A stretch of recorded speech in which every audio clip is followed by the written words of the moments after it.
Guys, it's Amy. To answer a question that I was asked what the first resin project I did was, and this was it. This looks pretty cool, but there were many times that it did not look this cool. And I can now look at it and see all of the flaws in it. But the reason I started pouring resin was I had watched tons of videos, but it started with a video about Miss Colorberry, who does Geode inspired art pieces. And so that was the thing that I was like into watching for a while when I had, after I had my fifth baby and was spending a lot of time nursing, I would like sit and watch resin videos and paint pours and stuff like that. And I hadn't made any art in a lot of years, like, I don't even know, like a dozen plus. And so I eventually just was like, I'm just going to order supplies, and ordered supplies to do acrylic pours. And it's really fun to make, but then it's like, what am I going to do with all these like random marbleized canvases and stuff? And so that wasn't enough for me.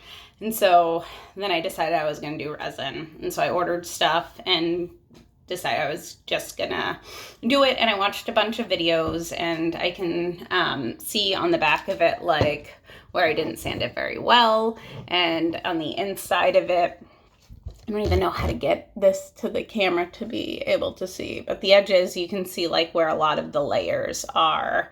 And if you look up close, you can see that there are lots of layers of lines, like so many lines.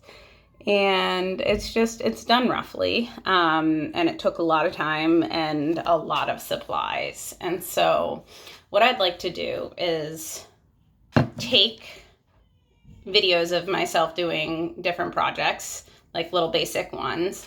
And that way, if you're interested in getting started and working with resin, you can just pick a project and I can tell you what supplies you need.